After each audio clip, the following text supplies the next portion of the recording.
ঈমানের বাড়ি এই জন্য বলা হয় ঈমানের বাড়ি মদিনা, ঈমান রক্ষার বাড়ি মদিনা। ঈমানের পাওয়ারকে, ঈমানকে মজবুত করার জন্য পৃথিবীতে একটি মাত্র জায়গা রয়েছে, সেই জায়গাটি হচ্ছে আমার নবীর মদিনা, সরকার কায়নাতের কদম মোবারকে মদিনা মুনাওয়ারা। প্রিয় নবী সাল্লাল্লাহু আলাইহি সাল্লাম হাদিসে পাকের মধ্যে ইরশাদ করেছেন, শোনো পৃথিবীর মানুষ, আখিরি জামানায় সারা পৃথিবীতে ফিতনা চলবে। সারা পৃথিবীর সব জায়গায় মানুষগুলো যারা দিনদার, মুত্তাকি, ফরহেজগার মানুষ, তারা তাদের ঈমানকে বাঁচানোর জন্য তারা ছুটাছুটি করবে, ঈমান নিয়ে তারা পালায়ন করবে। কোথায় যাবে? এত বেশি ফিতনা হবে, যাওয়ার কোনো জায়গা যখন তারা পাবে না, তারা খোঁজ করে দেখবে শুধুমাত্র একটা জায়গা আছে, যেই জায়গা আমার ঈমান নিরাপদ, সেটা হচ্ছে নবী মুস্তাফার কদম মোবারকে। সুবহানাল্লাহ। এই জন্য সারা পৃথিবীর মানুষগুলো যাদের ঈমান আকীদার ভালোবাসা রয়েছে, সারা পৃথিবীর মানুষগুলো ঈমান আকীদাকে রক্ষার জন্য সরকার কায়নাতের কদম মোবারকে চলে যাবে। এই সত্যটি সহিহ বুখারী থেকে আরম্ভ করে বিভিন্ন হাদিসের কিতাবের মধ্যে যেভাবে এসেছে, প্রিয় নবী সাল্লাল্লাহু আলাইহি ওয়াসাল্লাম বলছেন, শোনো, ওয়া ইন্নাল ঈমানা লা ইয়াযিরু ইলাল মাদিনাতি আল মুনাওয়ারাতি কামা তাযিরুল হাইয়াতু ফি হুজরিহা আও জুহরিহা আও কামা ক্বালা আলাইহিস সালাতু ওয়াস সালাম।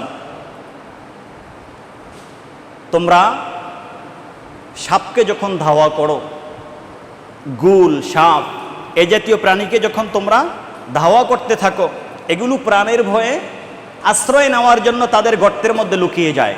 যখন দেখে যে পৃথিবীর কোথাও আর স্থান নাই, গর্তের বাহিরে থাকলেই মানুষের হাতে মারা পড়বে, এজন্য তাড়াতাড়ি করে গর্তের মধ্যে লুকিয়ে যায়।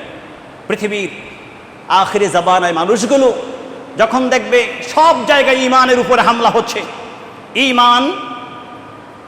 ঈমানের উপরে, আকীদার উপরে হামলা হচ্ছে, মানুষগুলো তাদের ঈমান আকীদাকে রক্ষার জন্য, সাপ যেভাবে জীবনকে রক্ষার জন্য, গুসাপ যেভাবে জীবনকে রক্ষার জন্য গর্তের মধ্যে আশ্রয় গ্রহণ করে, আখিরি জামানায় আমার উম্মত তার ঈমান নিয়ে, ঈমানকে রক্ষার জন্য ঈমান নিয়ে আমি নবী মুস্তাফার কদম মুবারকে এসে আশ্রয় গ্রহণ করবে, মদিনা মুনাওয়ারায় পালায়ন করে চলে আসবে। সুবহানাল্লাহ।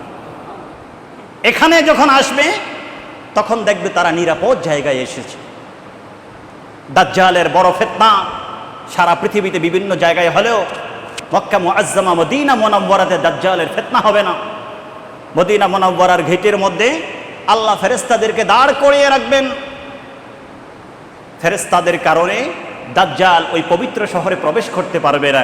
এই জন্য নবীর মদিনায় যারা ঈমান নিয়ে প্রবেশ করবে তাদেরকে আর সেখান থেকে বের হতে হবে না, তাদের ঈমান আর ধ্বংস হবে না।